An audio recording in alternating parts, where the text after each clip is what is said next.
আধিপত্যবাদের বিরুদ্ধে, আগ্রাসনের বিরুদ্ধে এবং জাতীয়তাবাদ আগ্রাসন বিরোধী শক্তি আগামী নির্বাচনে ক্ষমতায় আসবে বলে আমরা বিশ্বাস করি এবং এই জন্য আমরা আম জনতা দলের পক্ষ থেকে একটি ছোট সংগঠন হলেও যত ধরনের সহযোগিতা করা দরকার আমরা করব এবং এর বিরুদ্ধে যারাই ষড়যন্ত্র করবে, ভারতের সাথে গোপনে মিটিং করবে, আতাত করবে, বিদেশি শক্তির সাথে মিটিং করবে, আমরা সেই বিষয়গুলো নজর রাখছি। যারা এই ধরনের মিটিং করবে, আতাত করবে, বাংলাদেশের জনগণ তাদেরকে প্রত্যাখ্যান করবে এবং আমরা জানি বেগম জিয়া, শহীদ প্রেসিডেন্ট জিয়াউর রহমান তারা বিদেশিদেরকে বন্ধু হবার চেয়ে বাংলাদেশের মানুষকে বেশি বন্ধু ভেবেছেন। এটাই হলো জাতীয়তাবাদের শক্তি।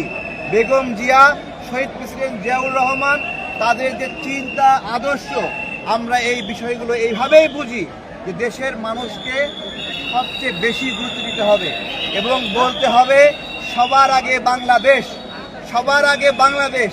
এই চিন্তাটি বাস্তবায়নে, স্বনির্ভর বাংলাদেশ নির্মাণে শহীদ প্রেসিডেন্ট জিয়াউর রহমান যেভাবে কাজ করেছেন, তার সুযোগ্য সন্তান তারেক রহমান যেভাবে কাজ করবেন, আম জনতা দলের পক্ষ থেকে আমাদের সেই কার্যক্রম সমূহে সর্বাত্মক সহযোগিতা থাকবে। আজকে আমরা দোয়া করতে এসেছিলাম, আমরা সবাই দোয়ায় অংশ নিয়েছি। সবাই দোয়া করবেন গণতন্ত্রের জন্য, দেশের জন্য। শহীদ প্রেসিডেন্ট জিয়াউর রহমানের যে অবদান এবং তার সহধর্মিণী বগুড়ার পুত্রবধূ, ফেনীর সন্তান বেগম খালেদা জিয়া যে অবদানটুকু রেখেছেন, আল্লাহ তাদের সেই অবদানকে কবুল করে নেন এবং ভারপ্রাপ্ত চেয়ারম্যান তারেক রহমানকে তার বাবার মতো সুযোগ্য মানুষ হওয়ার তৌফিক দান করেন, মায়ের মতো ভালো কাজ করার তৌফিক দান করেন এবং আমরা দোয়া করি বাংলাদেশের মানুষ এই জায়গায় একটা ভরসা পাচ্ছে। এখন যখন থেকে তারেক রহমানকে তারা দেখেছে, সেই ভরসার জায়গাটা দিন দিন আরও শক্তিশালী হচ্ছে এবং আরও শক্তিশালী হবে। সামনে আগামের প্রধানমন্ত্রী যিনি হবেন, তাকে দেশের মানুষ সশরীরে দেখছে, ভালোবাসছে।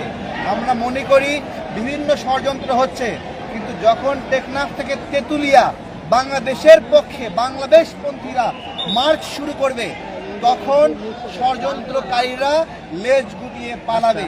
ধন্যবাদ সবাইকে। করতে আসছি নুরুল হক নূর বা কারো ভুল ধরার জন্য আমরা এখানে আসি। আচ্ছা, আমরা এই বিষয়টা এখন একটু স্কিপ করতে অনুমতি যাচ্ছি।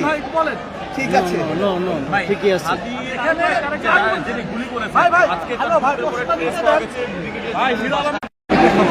এটা সাংবাদিক ভাইরা অনুসন্ধান করেন কিভাবে হচ্ছে, খেয়াল করেন। আমরা ভিডিও বিষয়টা এখনো দেখিনি। আপনি যেহেতু বলছেন, আমি দেখে একটা আলাদাভাবে